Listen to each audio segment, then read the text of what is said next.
Hello everyone, welcome to the lecturing session of Indian Financial Market BCom 5th semester Rani Chennamma University, Belagavi. Today we are going to learn about dealers in stock exchange or stock market. ಷೇರು ವಿನಿಮಯ ಕೇಂದ್ರದಲ್ಲಿರ್ತಕ್ಕಂಥ ಮಧ್ಯವರ್ತಿಗಳ ಬಗ್ಗೆ ಇವತ್ತು ತಿಳ್ಕೊಳ್ಳೋಣ. Before going to the discussion of dealers in stock exchange, we have to recap the previous session that deals with functions of stock exchange. Let us quickly recap the previous session. The functions of stock exchange includes the stock exchange provides a meeting place for the buyers and sellers of the securities. The stock exchange provides a continuous ready market, a permanent form for the securities. Third one, it enhances the marketability and liquidity of the securities.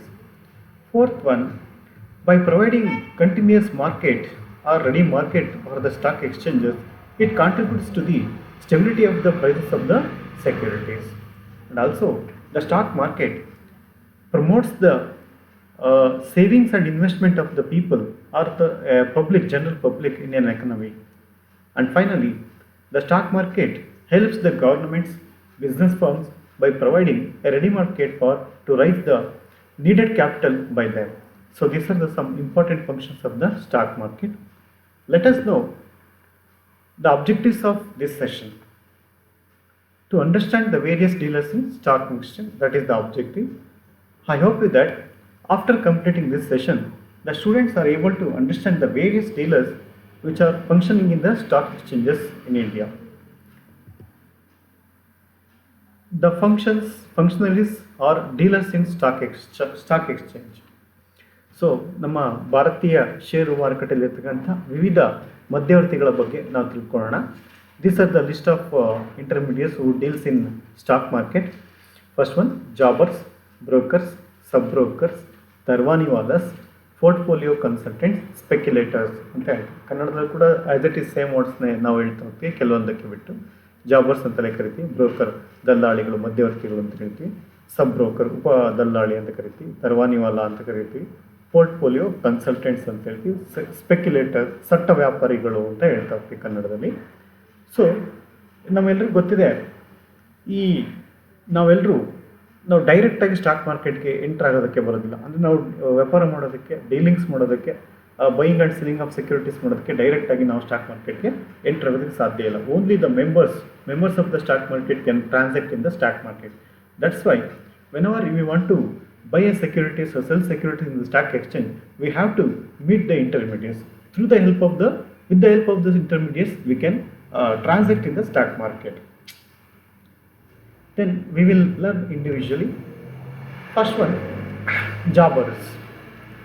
Jobber is a member of stock exchange dealing in securities as an independent dealer. ಈ ಜಾಬರ್ ಅಂತಕ್ಕಂಥವನು ತನ್ನ share ಪತ್ರಗಳನ್ನು ಅಥವಾ ಬಂಡವಾಳ ಪತ್ರಗಳನ್ನು stock ಮಾರ್ಕೆಟಲ್ಲಿ ತನಗಾಗಿ ಕೊಂಡುಕೊಂಡು ಮಾರಾಟವನ್ನು ಮಾಡ್ತಿರ್ತಾನೆ. ಇವನು ಸ್ವತಂತ್ರವಾದ ವ್ಯಕ್ತಿ. ಬಂಡವಾಳ ಪತ್ರಗಳನ್ನ ತನಗಾಗಿಯೇ ಕೊಂಡುಕೊಂಡು ಅವುಗಳಲ್ಲಿ ಆ ಬೆಲೆಗಳಲ್ಲಿರ್ತಕ್ಕಂಥ ಕೊಂಡುಕೊಳ್ಳುವಾಗ, ಮಾರಾಟ ಮಾಡುವಾಗ ಆ ವ್ಯತ್ಯಾಸದ ಏನಿರ್ತಾ ಹೋಗುತ್ತೆ ಬೆಲೆಗಳಲ್ಲಿ, ಅದರಲ್ಲಿ ಆತ ಲಾಭವನ್ನು ಗಳಿಸ್ತಾ ಹೋಗ್ತಾನೆ. ಇವನು he deals on his own account in collecting the orders for purchase and sale of securities from the brokers. So ಇವನು ಯಾವುದೇ ಥರದ ಯಾರಿಗೆ ಒಂದು ವ್ಯಕ್ತಿಗೆ ಬ್ರೋಕರ್ ಆಗಿ ಕೆಲಸ ಮಾಡಿದ್ರೆ, ಇಂಡಿಪೆಂಡೆಂಟಾಗಿ ಕೆಲಸ ಮಾಡ್ತಿರ್ತಾನೆ, ತನ್ನ ಸ್ವಂತ ಅಕೌಂಟಲ್ಲಿ ಪರ್ಚೇಸಿಂಗ್ ಆ್ಯಂಡ್ ಸೆಲ್ಲಿಂಗನ್ನು ಮಾಡ್ತಾ ಇರ್ತಾನೆ. He quotes the two prices, one for purchase, another for sale. ಆಗಲೇ ಹೇಳಿದಾಗೆ ಜಾಬರ್ ಏನು ಮಾಡ್ತಾನಪ್ಪ ಅಂದರೆ, ಈಸ್ ಎನ್ ಸ್ಪೆಕ್ಯುಲೇಟರ್. ಏನು ಮಾಡ್ತಾನೆ ಅಂದರೆ, ಕೊಂಡ್ಕೊಳ್ಳುವಾಗ ಮತ್ತು ಮಾರಾಟ ಮಾಡುವಾಗ ಇರ್ತಕ್ಕಂಥ ಆ ಏರಿಳಿತಗಳ ನಡುವೆ ಏನು ಡಿಫ್ರೆನ್ಸಸ್ ಇರುತ್ತೆ, ಆ ಡಿಫ್ರೆನ್ಸಸ್ ಇವನಿಗೆ ಲಾಭ ಆಗುತ್ತೆ. ಇದು ನಾವು ಜಾಬರ್ ಪ್ರಾಫಿಟ್ ಅಂತೇಳಿ ಕರಿತಾ ಹೋಗ್ತೀವಿ. ಸೊ ಈ ಡೀಲರ್ ಜಾಬರ್ ಏನಿರ್ತಾನೆ, ಈತ ಯಾವುದೇ ಥರದ ಒಂದು ಔಟ್ಸೈಡ್ ವ್ಯಕ್ತಿಯೊಂದಿಗೆ ಕಾಂಟ್ಯಾಕ್ಟ್ ಇಟ್ಕೊಂಡಿರೋದಿಲ್ಲ. ಇತರೆ ಆತನ ಮೆಂಬರ್ ಅಲ್ಲದೆ ಇರ್ತಕ್ಕಂಥ, ಸದಸ್ಯರಲ್ಲದೆ ಇರ್ತಕ್ಕಂಥ ಯಾವುದೇ ವ್ಯಕ್ತಿಯನ್ನು ಸಂಪರ್ಕ ಮಾಡೋದಿಲ್ಲ. ಈ ಜಾಬರು ಇನ್ನೊಬ್ಬ ಜಾಬರ್ ಜೊತೆ ಮಾತ್ರ ಟ್ರಾನ್ಸಾಕ್ಟ್ ಮಾಡ್ತಾನೆ, ಅಥವಾ ಇನ್ನೊಬ್ಬ ಬ್ರೋಕರ್ ಜೊತೆ ಮಾತ್ರ ಟ್ರಾನ್ಸಾಕ್ಷನ್ ಮಾಡ್ತಾ ಹೋಗ್ತಾನೆ. ಸೊ ಇದು ಜಾಬರ್ನ ಒಂದು ವಿಶೇಷ. Characteristics of jobbers. A jobber is an independent dealer in securities who sell the securities on his own account. ತನ್ನ ಸ್ವಂತ ಅಕೌಂಟಲ್ಲೇ ಸೆಕ್ಯೂರಿಟೀಸ್ಗಳನ್ನ ಕೊಂಡ್ಕೊಳ್ತಾನೆ. A jobber usually specializes himself in certain types of securities or group of securities. ಇನ್ನು ಒಂದು ನಿರ್ದಿಷ್ಟಪಟ್ಟಂತಹ ಒಂದು ಭದ್ರತಾ ಪತ್ರಗಳಲ್ಲಿ ವಿಶೇಷ ಪರಿಣತಿಯನ್ನು ಆತ ಪಡೆದಿರ್ತಾನೆ. A jobber is both buyer also the seller of the security. ಎರಡು ಕೆಲಸನೂ ಮಾಡ್ತಾನೆ, ಬೈಯಿಂಗ್ ಮತ್ತು ಸೆಲ್ಲಿಂಗ್ ಕೆಲಸನೂ ಕೂಡ ಮಾಡ್ತಾ ಹೋಗ್ತಾನೆ. A jobber gets a difference between the purchase price and sale price as his profit ಅಂತ ಹೇಳಿ. ನಾವು ಆಗಲೇ ಹೇಳಿದಂತೆ ಜಾಬರ್ ಏನು ಮಾಡ್ತಾನಪ್ಪ ಅಂದರೆ ಷೇರು ಪತ್ರಗಳಲ್ಲಿರ್ತಕ್ಕಂಥ ಮಾರಾಟ ಮತ್ತು ಏನು ಖರೀದಿ ಬೆಲೆ ಇರ್ತಾವೆ ಅವುಗಳ ವ್ಯತ್ಯಾಸವನ್ನೇ ಅಂತ ಲಾಭ ಅಂತೇಳಿ ನಿರೀಕ್ಷೆ ಮಾಡ್ತಾ ಹೋಗ್ತಾನೆ. An Indian jobber also act as broker and gets commission and also brokerage also. So ಇನ್ನು ಏನು ಬ್ರೋಕರ್ ಥರನೂ ಕೂಡ ಕೆಲಸ ಮಾಡ್ಬೋದು ಈತ. ಸೊ ಆ ಬ್ರೋಕರ್ ಅಂದರೆ ಬೈಯಿಂಗ್ ಆ್ಯಂಡ್ ಸೆಲ್ಲಿಂಗ್ ಮಾಡೋದ್ರ ನಡುವೆ ಇಂಟರ್ಮೀಡಿಯೇಟ್ ಕೆಲಸ ಮಾಡ್ಬೋದು, ಅದಕ್ಕೆ ಆತ ಕಮಿಷನ್ ಕೂಡ ಎಕ್ಸ್ಪೆಕ್ಟ್ ಮಾಡ್ಬೋದು. These are all the features of the jobbers. Okay, next move to the functions of jobber. He performs 4 important functions. First one stabilization of prices, ಬೆಲೆಗಳ ಸ್ಥಿರತೆಯನ್ನು ತರ್ತಕ್ಕಂಥದ್ದು. Zero stock at the end of the day, matching the demand and supply of securities. And fourth one speculation ಅಂತ ಹೇಳ್ತೀವಿ. Stabilization of prices ಇದು ಹೆಂಗಾಗುತ್ತೆ ಅಂತಂದರೆ, the jobber continuously involves in purchasing selling of securities, there by he will help in stabilization of prices. So ಏನು continuous ಆಗಿ buying and selling frequent ಮಾಡ್ತಿರೋದು ಏನಾಗುತ್ತೆ, ಸೆಕ್ಯೂರಿಟೀಸ್ಗಳ ಬೆಲೆಗಳೇನಾಗುತ್ತೆ stabilise ಆಗ್ತಾ ಹೋಗುತ್ತೆ, ಒಂದು ಸ್ಥಿರವಾಗಿರ್ತಾ ಹೋಗುತ್ತೆ. ಸ್ಥಿರೀಕರಣ ಬೆಲೆಗಳಲ್ಲಿ ಸ್ಥಿರೀಕರಣವನ್ನು ತರೋದಕ್ಕೆ ಸಹಾಯ ಮಾಡ್ತಾ ಹೋಗ್ತಾನೆ. Zero stock at the end of the day, as you know that is a speculator. So speculator ಅಂದರೆ ಏನು ಮಾಡ್ತಾನೆ, ಇವನು ಡೇ ಟ್ರಾನ್ಸಾಕ್ಷನ್ನ ಮಾಡ್ತಾ ಹೋಗ್ತಾನೆ. ಲಾಂಗ್ ಡೆಲಿವರಿಗೆ ಅವನು ಗೂಡ್ಸ್ ಏನು ಸೆಕ್ಯೂರಿಟೀಸ್ನ ಕೊಂಡ್ಕೊಳೋದಿಲ್ಲ, ಇಮಿಡಿಯೇಟ್ ಆಗಿ ಅಂತ ಇಂಟ್ರಾಡೇ ಟ್ರಾನ್ಸಾಕ್ಷನ್ನ ಏನು ಮಾಡ್ತಾ ಹೋಗ್ತಾನೆ. Matching the demand and supply of securities. Usually sometimes ಏನಾಗುತ್ತೆ ಅಂತಂದರೆ, ಯಾವುದಾದ್ರೂ ಒಂದು ಸೆಕ್ಯೂರಿಟೀಸ್ ಬೆಲೆ ಜಾಸ್ತಿ ಇದ್ದರೆ, ಒಂದು ಮಾರ್ಕೆಟಲ್ಲಿ ಜಾಸ್ತಿ ಇದೆ, stock market different stock market ಇರುತ್ತೆ. ಸ್ಟಾಕ್ ಮಾರ್ಕೆಟ್ಗಳಲ್ಲಿ ಒಂದು ಮಾರ್ಕೆಟಲ್ಲಿ ಪ್ರೈಸಸ್ ಹೆಚ್ಚಿದ್ದಾಗ ಸೊ ಅದನ್ನೇನು ಮಾಡ್ತಾ ಹೋಗ್ತಾರೆ ಅಂತಂದರೆ, ಈ ಡೀಲರ್ಸ್ಗಳು ಬೇರೆ ಮಾರ್ಕೆಟಲ್ಲಿ ಕೊಂಡ್ಕೊಳ್ತಾರೆ. ಎಲ್ಲಿ ಕಡಿಮೆ ಬೆಲೆ ಇರುತ್ತೋ ಆ ಕಡಿಮೆ ಬೆಲೆ ಇರ್ತಕ್ಕಂಥ ಮಾರ್ಕೆಟಿಂದ ಕೊಂಡ್ಕೊಳ್ತಾನೆ. ಹೀಗೆ ಕೊಂಡ್ಕೊಂಡು ಏನು ಮಾಡ್ತಾನಪ್ಪ ಅಂದರೆ, ಅದನ್ನು ಸೊ ಯಾವಾಗ ಅದ್ರ ಬೆಲೆ ಕಡಿಮೆ ಹೆಚ್ಚಾಗ್ತಾ ಹೋಗುತ್ತೋ ಅಂಥ ಕಡೆ ಏನು ಮಾಡ್ತಾನೆ, ಅದನ್ನು ಸೆಲ್ ಮಾಡ್ತಾ ಹೋಗ್ತಾನೆ. ಹೀಗಾಗಿ ಆ ಡಿಮ್ಯಾಂಡ್ ಸಪ್ಲೈನ ಈತ ಮ್ಯಾಚ್ ಮಾಡೋದಕ್ಕೆ ಟ್ರೈ ಮಾಡ್ತಾ ಹೋಗ್ತಾನೆ. And speculation, as we know that ಸಟ್ಟ ವ್ಯಾಪಾರಿ ಅಂತ ಕರಿತೀವಿ. ಸಟ್ಟ ವ್ಯಾಪಾರಿ ಯಾವಾಗಲೂ ಏನು ಮಾಡ್ತಾನಪ್ಪ ಅಂದರೆ, ಖರೀದಿ ಮಾಡುವಾಗ ಕಡಿಮೆ ಬೆಲೆಗಳಲ್ಲಿ ಕೊಂಡ್ಕೊಳ್ತಾನೆ, ಮಾರಾಟ ಮಾಡುವಾಗ ಹೆಚ್ಚಿನ ಬೆಲೆಗಳಲ್ಲಿ ಅದನ್ನ ಮಾರಾಟ ಮಾಡ್ತಾ ಹೋಗ್ತಾನೆ. ಸೊ ಆ ಡಿಫ್ರೆನ್ಸ್ ಏನು ಬರುತ್ತೆ, ಖರೀದಿ ಮತ್ತು ಮಾರಾಟದ ಒಂದು ವ್ಯತ್ಯಾಸ ಏನು ಬರುತ್ತೆ, ಆ ವ್ಯತ್ಯಾಸವನ್ನು ಇವನು ಪ್ರಾಫಿಟ್ ಅಂತೇಳಿ ತೊಗೊಳ್ತಾನೆ. These are the functions of the jobber. Indian ಮಾರ್ಕೆಟಲ್ಲಿ ಜಾಬರ್ಸು ಇಷ್ಟು ಕೆಲಸವನ್ನು ಮಾಡ್ತಿದ್ದಾರೆ. Next move further, brokers. ಇಲ್ಲಿವರೆಗೂ ನಾವು ಜಾಬರ್ ಬಗ್ಗೆ ತಿಳ್ಕೊಂಡ್ವಿ, ಜಾಬರ್ ಏನು ಮಾಡ್ತಾನೆ ಅಂತೇಳಿ. ಈಗ ಬ್ರೋಕರ್ ಬಗ್ಗೆ ತಿಳ್ಕೊಳ್ಳೋಣ. Broker is a agent or middleman to buy or sell the securities on behalf of his client for a brokerage or commission ಅಂತ ಹೇಳ್ತೀವಿ. ನೋಡಿ, ಈ ಬ್ರೋಕರ್ ಈಸ್ ಎ ಏಜೆಂಟ್ ಅಂತ ಹೇಳ್ತೀವಿ. ಈತ ಏಜೆಂಟ್ ಆಗಿರ್ತಾನೆ, ಮಧ್ಯವರ್ತಿ ಆಗಿರ್ತಾನೆ. ಯಾರ ನಡುವೆ ಅಂದರೆ, ಕೊಂಡ್ಕೊಳ್ಳೋರು ಮತ್ತು ಆ ಇನ್ವೆಸ್ಟರ್ಸ್ ಏನು ಮಾಡಿರ್ತಾರಲ್ಲ ಅವ್ರ ನಡುವೆ, ಮೀನ್ಸ್ ಕಂಪನಿ ಮತ್ತು ಇನ್ವೆಸ್ಟರ್ ನಡುವೆ ಈತ ಏಜೆಂಟ್ ಆಗಿ ಕೆಲಸವನ್ನು ಮಾಡ್ತಾನೆ. ಅಥವಾ ಜಾಬರ್ ಮತ್ತು ಇನ್ವೆಸ್ಟರ್ ಇರ್ತಾನೆ, ಅವ್ರ ನಡುವೆ ಈತ ಬ್ರೋಕರ್ ಆಗಿ ಕೆಲಸವನ್ನು ಮಾಡ್ತಾ ಹೋಗ್ತಾನೆ. Brokers or commission agents. ಇವ್ರಿಗೆ ಜಸ್ಟ್ ಏನಪ್ಪ ಅಂದರೆ ಲಾಭ ಬೇಕಾಗಿಲ್ಲ, ಏನು ಈ ಕ್ಲೈಂಟ್ಸ್ ಇರ್ತಾರೆ, ಕ್ಲೈಂಟ್ಸ್ ಹತ್ರ ಕಮಿಷನ್ನ ಇವರು ಎಕ್ಸ್ಪೆಕ್ಟ್ ಮಾಡ್ತಾರೆ. Who acts as an intermediate between buyer and seller of securities. ಆ ಬೈಯರ್ ಮತ್ತು ಸೆಲ್ಲರ್ ನಡುವೆ ಸೆಕ್ಯೂರಿಟೀಸ್ನ ಕೊಂಡ್ಕೊಳ್ಳೋದಕ್ಕೆ ಸಹಾಯವನ್ನು ಮಾಡ್ತಾ ಹೋಗ್ತಾನೆ. ಅದ್ರ ಪ್ರತಿಯಾಗಿ ಕಮಿಷನ್ನ ಇವನು ಎಕ್ಸ್ಪೆಕ್ಟ್ ಮಾಡ್ತಾನೆ. They make A deal on for A consideration, that is called brokerage. So ಆ ಕೆಲಸಕ್ಕೆ ಏನು ಮಾಡ್ತಾನೆ, ಸ್ವಲ್ಪ ಪ್ರತಿಫಲನ ಎಕ್ಸ್ಪೆಕ್ಟ್ ಮಾಡ್ತಾನಲ್ವ, ಅದನ್ನ ನಾವು ಬ್ರೋಕರೇಜ್ ಅಂತೇಳಿ ಕರಿತೇವೆ. The most important thing is the brokers have to apply to SEBI to get their membership or registration and renew it every year.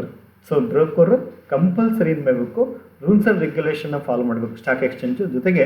ಆತ ಸೆಬಿ ಜೊತೆಗೆ ರಿಜಿಸ್ಟ್ರೇಷನ್ನ ಆತ ತೊಗೋಬೇಕು, ಮೆಂಬರ್ಶಿಪ್ಪನ್ನು ಆತ ಸೆಬಿನಲ್ಲಿ ತೊಗೋಬೇಕಾಗ್ತದೆ. ಆ್ಯಂಡ್ ದೆನ್ ಎವ್ರಿ ಇಯರ್ ಅದನ್ನ ರಿನ್ಯೂ ಮಾಡ್ಕೊಳಿಸ್ತಾ ಇರಬೇಕು. ಇದು ಸೆಬಿಗೆ ಸಂಬಂಧಪಟ್ಟಂಥ ವಿಚಾರ. ಸೊ ಇವನು ಬ್ರೋಕರು ಮೆಂಬರ್ಶಿಪ್ಪನ್ನು ತೊಗೋಬೇಕಾಗತ್ತೆ. Then let us see the characteristics of the broker. ಬ್ರೋಕರ್ನ ಲಕ್ಷಣಗಳೇನಪ್ಪ ಅಂದರೆ, ಆ ಮಧ್ಯವರ್ತಿ ದಲ್ಲಾಳಿ ಇರ್ತಾನೆ ಲಕ್ಷಣಗಳೇನಪ್ಪ ಅಂದರೆ, a broker is an agent to buy all cell securities on behalf of his clients. ಅವನು ತನ್ನ ಗಿರಾಕಿಗಳೇನಿರ್ತಾರೆ, ಕಕ್ಷಿದಾರರು ಇರ್ತಾ ಇರ್ತಾರೆ, ಕಕ್ಷಿದಾರರ ಪರವಾಗಿ ಆತ ಬೈಯಿಂಗ್ ಆ್ಯಂಡ್ ಸೆಲ್ಲಿಂಗನ್ನು ಮಾಡ್ತಾನೆ. A broker does not purchase cell securities on his own account. ಅವನು ತನ್ನ ಸ್ವಂತ ಖಾತೆಗಾಗಿ ಯಾವುದೇ ರೀತಿಯ ಬೈಯಿಂಗ್ ಆ್ಯಂಡ್ ಸೆಲ್ಲಿಂಗನ್ನು ಮಾಡೋದಿಲ್ಲ, ಕ್ಲೈಂಟ್ಸ್ನ ಪರವಾಗಿ ಮಾತ್ರ ಮಾಡ್ತಾನೆ. He deals in all types of shares, debentures of different companies and governments. So ಏನು ವಿವಿಧ ರೀತಿಯ ಕಂಪ್ನಿಗಳು ಶೇರ್ಸ್ ಆಗಿರ್ಬೋದು, ಡಿಬೆಂಚರ್ಸ್ ಆಗಿರ್ಬೋದು, ಸರ್ಕಾರಿ ಮಾರ್ಕೆಟ್ಗೆ ಸಂಬಂಧಪಟ್ಟಂಥ ಶೇರ್ಸ್ ಆಗಿರ್ಬೋದು, ಡಿಬೆಂಚರ್ಸ್ ಇವುಗಳಲ್ಲಿ ಅವನು ಎಕ್ಸ್ಪರ್ಟ್ ಆಗಿರ್ತಾನೆ. The brokerage is fixed by the stock exchange authority. ಸಾಮಾನ್ಯಕ್ಕೆ ಆತನ ಕಮಿಷನ್ ಇದೆ, ಕಮಿಷನ್ ರೇಟ್ ಸ್ಟಾಕ್ ಎಕ್ಸ್ಚೇಂಜ್ ಅಥಾರಿಟಿಯಿಂದ ನಿರ್ಧಾರ ಆಗುತ್ತೆ. Fulfilment of rules and regulation. ಈಗಾಗಲೇ ಹೇಳಿದಾಗೆ ಸ್ಟಾಕ್ ಬ್ರೋಕರು ಸ್ಟಾಕ್ ಮಾರ್ಕೆಟ್ನ ರೂಲ್ಸ್ ಆ್ಯಂಡ್ ರೆಗ್ಯುಲೇಷನ್ಸ್ ಏನಿರುತ್ತೆ ಅದನ್ನು ಆತ ಫಾಲೋ ಮಾಡಬೇಕಾಗುತ್ತೆ. So these are all the features of the brokers. May be ಒಂದು 5 ಮಾರ್ಕ್ಸ್ ಕ್ವಶನ್ನ ಈ ರೀತಿ ಕೇಳ್ಬೋದು. Difference between the jobbers and brokers ಅಂತೇಳಿ. There are so many differences between brokers and jobbers. let us see the differences. First one, on the point of status, jobber is an agent, just a agent or middleman ಅಂತ ಕರಿತೀವಿ. But jobber is a independent dealer. So jobber ತನಗೆ ಬೇಕಾಗಿರ್ತಕ್ಕಂಥ ಸೆಕ್ಯೂರಿಟೀಸ್ನ ಅವತಾನೆ ತನ್ನ ಸ್ವಂತ ಅಕೌಂಟಲ್ಲಿ purchase ಮಾಡ್ತಾನೆ. ಆತ ಯಾರ ಪರವಾಗಿನೂ ಕೆಲಸ ಮಾಡೋದಿಲ್ಲ, ಹಾಗಾಗಿ ಆತ ಸ್ವತಂತ್ರ ವ್ಯಕ್ತಿ ಅಂತ ಕರಿತೀವಿ. ಬ್ರೋಕರು ಕ್ಲೈಂಟ್ನ ಪರವಾಗಿ ಅವನು ಬೈಯಿಂಗ್ ಆ್ಯಂಡ್ ಸೆಲ್ಲಿಂಗ್ ಮಾಡೋದ್ರಿಂದ ಅವನ್ನ ಜಸ್ಟ್ ಮಿಡಲ್ ಮನ್ ಅಂತೇಳಿ ಕರಿತೇವೆ. ಫಂಕ್ಷನ್ಸ್ ಪಾಯಿಂಟ್ ಆಫ್ ಇಂದ ನೋಡೋದಾದರೆ, broker arranges the meeting of buyers and sellers, never purchase sells on his own account. ನಾನು ಈಗ ತಾನೇ ಹೇಳಿದ್ನಲ್ಲ, ಬ್ರೋಕರ್ ತನ್ನ ಸ್ವಂತ ಅಕೌಂಟಲ್ಲಿ ಪರ್ಚೇಸನ್ನು ಮಾಡೋದಿಲ್ಲ. Jobber purchases sell the securities on his own account. So ಅವನು ಸ್ವಂತ ಅಕೌಂಟಲ್ಲಿ ಆತ ಪರ್ಚೇಸ್ ಮಾಡ್ತಾನೆ. Price quotation, never quotes the prices, it is the seller who quotes the price. So ಏನಾಗ್ತಾ ಹೋಗುತ್ತೆ ಅಂದರೆ, ಬ್ರೋಕರ್ ಯಾವುದೇ ರೀತಿ ಪ್ರೈಸಸ್ನ ಕೋಟ್ ಮಾಡೋದಿಲ್ಲ. ಯಾರು ಸೆಲ್ ಮಾಡ್ತಾನೆ, ಬ್ರೋಕರ್ ಮೀನ್ಸ್ ಅವನ ಕ್ಲೈಂಟ್ ಇರ್ತಾನೆ, ಕ್ಲೈಂಟ್ ಆ ಪ್ರೈಸಸ್ನ ಹೇಳ್ತಾ ಹೋಗ್ತಾನೆ, ಯಾವ ಪ್ರೈಸಸ್ಸಲ್ಲಿ ಅದು ಸೆಲ್ ಮಾಡಬೇಕು ಅಂತೇಳಿ ಆತ ಹೇಳ್ತಾನೆ. ಬಟ್ ಜಾಬರ್ ಏನಪ್ಪ ಅಂದರೆ 2 ಪ್ರೈಸಸ್ ಇಟ್ಕೊಂಡಿರ್ತಾನೆ. Means selling price, buying price ಅಂತ ಹೇಳ್ತೀವಿ. ಆ 2 ಪ್ರೈಸಸ್ನ ಆತ ಕೋಟ್ ಮಾಡ್ತಾನೆ.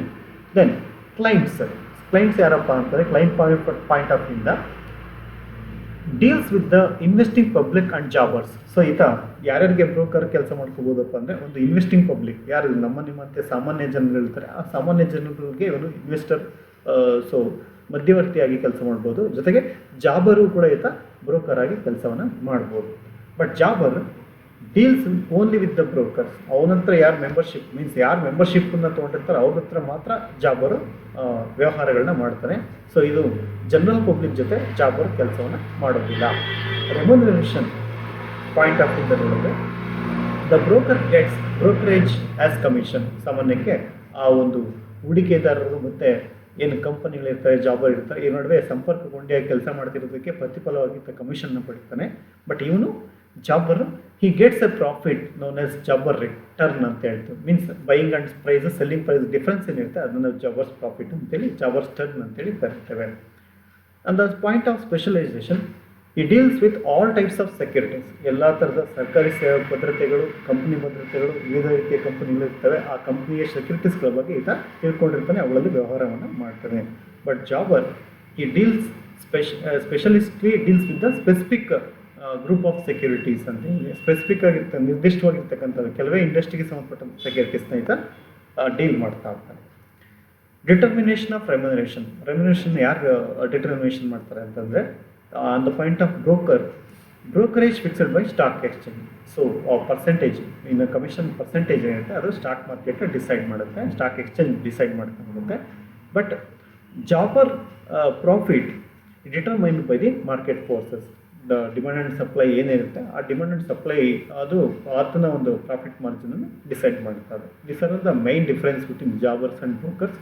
May be expected for 5 marks. So ಇದನ್ನು ಕೂಡ ನೀವು ಚೆನ್ನಾಗಿ ಅಧ್ಯಯನ ಮಾಡ್ಕೊಳ್ಳಿ. Then let us move further. Another type of intermediary, that is sub-broker. Sub-broker is a just agent of the broker. He also needs to register himself with the SEBI. On the recommendation of minimum 2 brokers, the SEBI register a person as sub-broker. So ಈತನ ಬ್ರೋಕರ್ಗೆ ಒಬ್ಬ agent ಆಗಿ ಕೆಲಸವನ್ನು ಮಾಡ್ಬೋದು. ಅದಕ್ಕೆ ಇವನನ್ನು ಕರಿತೀವಿ ಸಬ್ broker ಅಂತ ಕರಿತೇವೆ.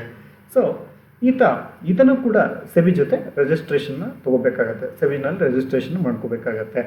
ಈ acts as on behalf of brokers as an agent. So ಆ ಬ್ರೋಕರ್ಸ್ ಏನಿರ್ತಾರೆ ಆ ಬ್ರೋಕರ್ಗೆ ಈತ ಏಜೆಂಟ್ ಆಗಿ ಕೆಲಸವನ್ನು ಮಾಡ್ಬೋದು. ಈ assets investors in buying and selling or dealings in securities. ಆ ಇನ್ವೆಸ್ಟರ್ಸ್ಗಳಿಗೆ ಕೊಂಡುಕೊಳ್ತಕ್ಕಂಥ ಪ್ರಕ್ರಿಯೆಯಲ್ಲಿ ಸಹಾಯವನ್ನು ಮಾಡ್ತಾನೆ. Is not a member of the stock exchange, keep in your mind. So the sub broker is not a member of the stock exchange, just broker are the member of the stock exchange, sub brokers are not the member of the stock exchange. Next, another type of intermediary is Tarwaniwalas. In Indian market we can observe these type of brokers, especially in BSE, Bombay Stock Exchange. The Tarwaniwalas operate as both jobbers as well as broker. You know, Tarwaniwala ಅಂತಕ್ಕಂಥವನು ಜಾಬರ್ ಥರನೂ ಕೆಲಸ ಮಾಡ್ಬೋದು, broker ಥರನೂ ಕೂಡ ಕೆಲಸ ಮಾಡ್ಬೋದು. ಇದು Indian stock ಮಾರ್ಕೆಟಲ್ಲಿ Bombay stock exchange ಈ ಥರ ಒಂದು ಮಧ್ಯವರ್ತಿಗಳನ್ನು ನಾವು ಕಾಣ್ಬೋದು. He deals in securities on his own like a jobber ಏನು ಮಾಡ್ತಾನಪ್ಪ, ತನ್ನ ಬೇಕಾದಂಥ ಸೆಕ್ಯೂರಿಟೀಸ್ಗಳನ್ನ ತಾನೇ ಏನು ಮಾಡ್ತಾನೆ, ತನ್ನ ಸ್ವಂತ ಅಕೌಂಟಲ್ಲಿ ಬೈಯಿಂಗ್ ಆ್ಯಂಡ್ ಸೆಲ್ಲಿಂಗನ್ನು ಮಾಡ್ತಾನೆ. ಬಟ್ ಬ್ರೋಕರ್ ಏನು ಮಾಡ್ತಾನಪ್ಪ ಅಂದರೆ ತನ್ನ ಸ್ವಂತ ಅಕೌಂಟಲ್ಲಿ ಕೊಂಡ್ಕೊಳೋದಿಲ್ಲ, ಬದಲಾಗಿ ಅವನು ಕ್ಲೈಂಟ್ಸ್ ಪರವಾಗಿ ವ್ಯವಹಾರಗಳನ್ನ ಮಾಡ್ತಾನೆ. ಸೊ ತರ್ವಾನಿವಾಲ ಎರಡು ಥರದ ಕೆಲಸ, ಅಂದರೆ ಜಾಬರ್ ರೀತಿಯೂ ಕೂಡ ಕೆಲಸ ಮಾಡಬಲ್ಲ ಮತ್ತು ಬ್ರೋಕರ್ ರೀತಿಯೂ ಕೂಡ ಕೆಲಸವನ್ನು ನಿರ್ವಹಿಸಬಲ್ಲ. ಸೊ ಇದು ತರ್ವಾನಿವಾಲ ಬಗ್ಗೆ ಇರತಕ್ಕಂಥ ಇನ್ಫಾರ್ಮೇಷನ್. ದೆನ್ ಪೋರ್ಟ್ಫೋಲಿಯೋ ಕನ್ಸಲ್ಟೆಂಟ್ಸ್ ಅಂತ ಹೇಳ್ತೀವಿ. Portfolio means list of investment held by a investor. So ನಾವು ಒಬ್ಬರು ಇನ್ವೆಸ್ಟರ್ಸ್ ಅಂದರೆ ಡಿಫ್ರೆಂಟ್ ಟೈಪ್ಸ್ ಆಫ್ ಸೆಕ್ಟರ್ಸಲ್ಲಿ ಡಿಫ್ರೆಂಟ್ ಟೈಪ್ಸ್ ಆಫ್ ಸೆಕ್ಯೂರಿಟೀಸಲ್ಲಿ ಇನ್ವೆಸ್ಟ್ಮೆಂಟ್ ಮಾಡ್ಬೋದು. Shares, bonds, mutual funds, gilt sector securities, mortgage, long term loan, ಈ ರೀತಿ ಏನು ಮಾಡಿ ಡಿಫ್ರೆಂಟ್ ಆಪ್ಷನ್ಸಲ್ಲಿ ನಾವು ಇನ್ವೆಸ್ಟ್ಮೆಂಟ್ನ ಮಾಡ್ಬೋದು. ಹೀಗೆ ಒಬ್ಬನ ಇನ್ವೆಸ್ಟ್ಮೆಂಟ್ ಈ ಲಿಸ್ಟ್ ಏನಿರುತ್ತೆ ಆ ಲಿಸ್ಟ್ ಅಂತ ಕರಿತೀವಿ ಪೋರ್ಟ್ಫೋಲಿಯೋ ಅಂತೇಳಿ ಕರೀತೇವೆ. ಸಾಮಾನ್ಯಕ್ಕೆ ಈ ಒಂದು ಪೋರ್ಟ್ಫೋಲಿಯೋನ ಒಬ್ಬರು ಇನ್ವೆಸ್ಟ್ಮೆಂಟ್ ಏನು ವೇರಿಯಸ್ ಸೆಕ್ಟರ್ ಇನ್ವೆಸ್ಟ್ಮೆಂಟ್ಸ್ ಏನಿರುತ್ತೆ ಇದನ್ನು ನೋಡ್ಕೊಳೋದಕ್ಕೆ ಒಬ್ಬ ಎಕ್ಸ್ಪರ್ಟ್ ಬೇಕಾಗುತ್ತೆ. ನಮಗೆ ಇನ್ವೆಸ್ಟ್ಮೆಂಟ್ ಸ್ಟ್ರಾಟಜಿಸ್ನ ಹೇಳ್ಕೊಡೋದಕ್ಕೆ, ಇನ್ವೆಸ್ಟ್ಮೆಂಟ್ ಸ್ಟ್ರಾಟಜಿನ ಪ್ಲ್ಯಾನ್ ಮಾಡೋದಕ್ಕೆ, ಇನ್ವೆಸ್ಟ್ಮೆಂಟ್ ಆಬ್ಜೆಕ್ಟಿವ್ಸ್ನ ಈಡೇರಿಸಲಿಕ್ಕೆ ಸಂಬಂಧಪಟ್ಟಂಥ ಸ್ಟ್ರಾಟಜಿಸ್ನ ಪ್ಲೇ ಮಾಡೋದಕ್ಕೆ ಸಪ್ರೇಟ್ ಆಗಿರ್ತಕ್ಕಂಥ ಒಬ್ಬ ಎಕ್ಸ್ಪರ್ಟ್ ಬೇಕಾಗ್ತಾರೆ. ಅವ್ರನ್ನ ನಾವೇನು ಕರಿತೀವಿ, ಪೋರ್ಟ್ಫೋಲಿಯೋ ಕನ್ಸಲ್ಟೆಂಟ್ಸ್ ಅಂತೇಳಿ ಕರೀತೇವೆ. Portfolio consultant advises the investor regarding the nature of investment to be made. ಯಾವ ರೀತಿ ಇನ್ವೆಸ್ಟ್ಮೆಂಟ್ ಮಾಡಬೇಕು ಅಂತೇಳಿ ಅವರು ನಮಗೆ ಸಲಹೆಗಳನ್ನು ಕೊಡ್ತಾರೆ. Therefore, portfolio consultant advise, directs, even undertake the investment on behalf of their clients, manage the same ಅಂತ ಹೇಳ್ತಾ ಹೋಗ್ತೀವಿ. ಇನ್ವೆಸ್ಟ್ಮೆಂಟಿಗೆ ಸಂಬಂಧಪಟ್ಟ ಎಲ್ಲರೂ ಕೂಡ ಇನ್ವೆಸ್ಟ್ಮೆಂಟ್ಸ್ ಸಂಬಂಧಪಟ್ಟಂತೆ ಎಕ್ಸ್ಪರ್ಟ್ ಆಗೋದಿಲ್ಲ. ಫಾರ್ ಎಕ್ಸಾಂಪಲ್, ಎಷ್ಟೋ ದೊಡ್ಡ ಕಂಪ್ನಿಗಳು ಇರ್ತವೆ. ದೊಡ್ಡ ಕಂಪ್ನಿಗಳು ಕೇವಲ ಅವ್ರಿಗೆ ಏನಿರುತ್ತಪ್ಪ ಅಂತಂದರೆ ಫೈನಾನ್ಸ್ ಇರುತ್ತೆ, ಬಟ್ ಇನ್ವೆಸ್ಟ್ಮೆಂಟ್ ಬಗ್ಗೆ ಅವ್ರಿಗೆ ಐಡಿಯಾ ಇರೋದಿಲ್ಲ, ಮಾರ್ಕೆಟ್ ಬಗ್ಗೆ ಅವ್ರಿಗೆ ಐಡಿಯಾ ಇರೋದಿಲ್ಲ. ಎಷ್ಟೋ ಒಂದು ಸ್ಟಾಕ್ಗಳಿಗೆ ಸಂಬಂಧಪಟ್ಟಂತೆ, ಸೆಕ್ಯೂರಿಟಿಗೆ ಸಂಬಂಧಪಟ್ಟಂತೆ ನಾಲೆಡ್ಜ್ ಇರೋದಿಲ್ಲ. ಸೊ ಈ ಕನ್ಸಲ್ಟೆಂಟ್ಸು ಆ ಥರದ ಇನ್ವೆಸ್ಟ್ಮೆಂಟ್ಸ್ ಪ್ಲ್ಯಾನ್ ಮಾಡೋದಕ್ಕೆ ಸಹಾಯವನ್ನು ಮಾಡ್ತಾ ಹೋಗ್ತಾರೆ. ಇವ್ರು ನಾವೆಂತ ಕರಿತೀವಿ, ಪೋರ್ಟ್ಫೋಲಿಯೋ ಕನ್ಸಲ್ಟೆಂಟ್ಸ್ ಅಂತೇಳಿ ಕರಿತೇವೆ. Next, another very important type of broker or intermediaries in stock exchange is speculators. ಕನ್ನಡದಲ್ಲಿ ನಾವು ಇವ್ರನ್ನ ಸ್ಪೆಕ್ಯುಲೇಟರ್ ಮೀನ್ಸ್ ಸಟ್ಟ ವ್ಯಾಪಾರಿಗಳು ಅಂತೇಳಿ ಕರಿತೇವೆ. The jobbers, brokers, investor who make a profit on the basis of price differences in buying and selling in prices in future. So buying and ಸೆಲ್ಲಿಂಗಲ್ಲಿ ಇರ್ತಕ್ಕಂಥ ಒಂದು price differences ಏನಿರ್ತಾ ಹೋಗುತ್ತೆ, ಆ ಡಿಫ್ರೆನ್ಸಸ್ಸಲ್ಲಿ ಇವರು ಪ್ರಾಫಿಟನ್ನು ಮಾಡ್ಕೊಳ್ತಾ ಹೋಗ್ತಾರೆ. Therefore the speculators are the person who buys securities with a hope to sell them in the future at a profit. ಸಂಬಂಧಕ್ಕೆ ಸಟ್ಟ ವ್ಯಾಪಾರಿಗಳು ಭವಿಷ್ಯದಲ್ಲಿ ನನಗೆ ಲಾಭ ಬರ್ಬೋದು ಅಂತೇಳಿ ಊಹೆ ಮಾಡಿ ಈ ಒಂದು ಬೈಯಿಂಗ್ ಆ್ಯಂಡ್ ಸೆಲ್ಲಿಂಗನ್ನು ಮಾಡ್ತಾ ಹೋಗ್ತಾರೆ. ಸೊ ಇದನ್ನಂತೂ ಕರಿತೀವಿ ಸಟ್ಟ ವ್ಯಾಪಾರಿಗಳು ಅಂತೇಳಿ ಕರಿತೇವೆ. But the speculators are not genuine investor. ಇವರು ನಿಜವಾದಂತಹ ಉತ್ತಮ ಒಂದು ಹೂಡಿಕೆದಾರರಲ್ಲ, ಇವರು ಉತ್ತಮ ರೀತಿಯ ಹೂಡಿಕೆದಾರರಾಗಿರೋದಿಲ್ಲ. ಏನಕ್ಕಪ್ಪ ಅಂದರೆ ಒಂದು ಸ್ಟಾಕ್ ಮಾರ್ಕೆಟ್ ಡೆವಲಪ್ ಆಗಬೇಕು ಅಂತಂದರೆ ಸ್ಪೆಕ್ಯುಲೇಟರ್ಸ್ ಕೂಡ ಇರಬೇಕು, ಆದರೆ ನಿಜವಾಗಿ ಇನ್ವೆಸ್ಟ್ಮೆಂಟ್ ಮಾಡ್ತಕ್ಕಂಥವ್ರು ಬೇಕಾಗ್ತದೆ, ಉತ್ತಮವಾದಂಥ ಒಂದು ಮಾಡೆಲ್ ಇನ್ವೆಸ್ಟರ್ ಬೇಕಾಗ್ತದೆ. But speculators are not the genuine investor ಅಂತೇಳಿ ಕರೀತಾ ಹೋಗ್ತಾರೆ. They are not interested in holding the securities for a longer period. ಯಾವತ್ತೂ ಕೂಡ ಸ್ಪೆಕ್ಯುಲೇಟರ್ಸು ಸೆಕ್ಯೂರಿಟೀಸ್ಗಳನ್ನ ಅಥವಾ ಶೇರ್ಸ್ ಡಿಬೆಂಚರ್ಸ್ನ ಲಾಂಗರ್ ಪೀರಿಯಡ್ಗೋಸ್ಕರ ಹೋಲ್ಡಿಂಗನ್ನು ಮಾಡೋದಿಲ್ಲ, ಅವ್ರು ಇಟ್ಕೊಳೋದಿಲ್ಲ. ಅವರು ಜಸ್ಟ್ ಏನಪ್ಪ ಅಂತಂದರೆ ಲಾಭ ಬರುತ್ತೆ ಅಂತಂದರೆ ಏನು ಮಾಡ್ತಾರೆ, ಕಡಿಮೆ ಪ್ರೈಸಸ್ಸಲ್ಲಿ ಕೊಂಡ್ಕೊಂಡು ಹೆಚ್ಚಿನ ಪ್ರೈಸಸ್ ಆದಾಗ ಶೇರ್ ಪ್ರೈಸ್ ಜಂಪ್ ಆಗ್ತಿದ್ದಂಗೆ ಏನು ಮಾಡ್ತಾರಪ್ಪ ಅಂತಂದರೆ, ಸೊ ಆ ಲಾಭದ ಆ ಡಿಫ್ರೆನ್ಸ್ ಏನಿರ್ತಾ ಹೋಗುತ್ತೆ, ಆ ಡಿಫ್ರೆನ್ಸ್ ಅಮೌಂಟ್ಗೆ ಅವ್ರನ್ನ ಸೆಲ್ ಮಾಡ್ತಾ ಹೋಗ್ತಾರೆ. ಹಾಗಾಗಿ ಇವ್ರು ಯಾವತ್ತೂ ಕೂಡ ಶೇರ್ಸ್ ಆ್ಯಂಡ್ ಡಿಬೆಂಚರ್ಸ್ನ ಫಾರ್ ಲಾಂಗರ್ ಟೈಮ್ ಹೋಲ್ಡಿಂಗನ್ನು ಮಾಡೋದಿಲ್ಲ. ಜಸ್ಟ್ ಏನು ಮಾಡ್ತಾ ಹೋಗ್ತಾರಪ್ಪ, intraday within the day ಟ್ರಾನ್ಸಾಕ್ಷನ್ನ ಮಾಡ್ತಾ ಹೋಗ್ತಾರೆ. ಸೊ ಬೆಲೆಗಳಲ್ಲಿ ಏನಾಗ್ತಾ ಹೋಗುತ್ತೆ, ಮಾರ್ಕೆಟಲ್ಲಿ ಸದಾ ಆ ಬೆಲೆಗಳಲ್ಲಿ ಷೇರು ಪತ್ರಗಳ ಬೆಲೆಗಳೇನಾಗುತ್ತೆ ಏರಿಳಿತಗಳಾಗ್ತಾ ಹೋಗುತ್ತೆ. ಈ ಏರಿಳಿತಗಳನ್ನು ಮೊದಲೇ ಊಹಿಸಿ ಅದನ್ನು ಏನು ಮಾಡ್ತಾ ಹೋಗ್ತಾರೆ, ಲಾಭವನ್ನು ಗಳಿಸ್ತಕ್ಕಂಥದ್ದನ್ನ ಮಾಡ್ತಾರೆ. Hence their object of buying the securities is to sell them, not to retain them. Just ಅವನೇನು ಮಾಡ್ತಾನಪ್ಪ ಅಂದರೆ ಕೊಡ್ತಕ್ಕಂಥ ಉದ್ದೇಶನಪ್ಪ ಅಂದರೆ ಮಾರಾಟ ಮಾಡೋದೇ ಆಗಿರುತ್ತೆ. ಬಟ್ ಅದನ್ನ ಅವರು ಹೋಲ್ಡಿಂಗನ್ನು ಅವ್ರ ಹತ್ರ ಅವರು ಬಹಳ ದೀರ್ಘಾವಧಿಗೆ ಅವರು ಇಟ್ಕೊಳ್ಳೋದಿಲ್ಲ ಅದನ್ನ. They are interested only in price differentials.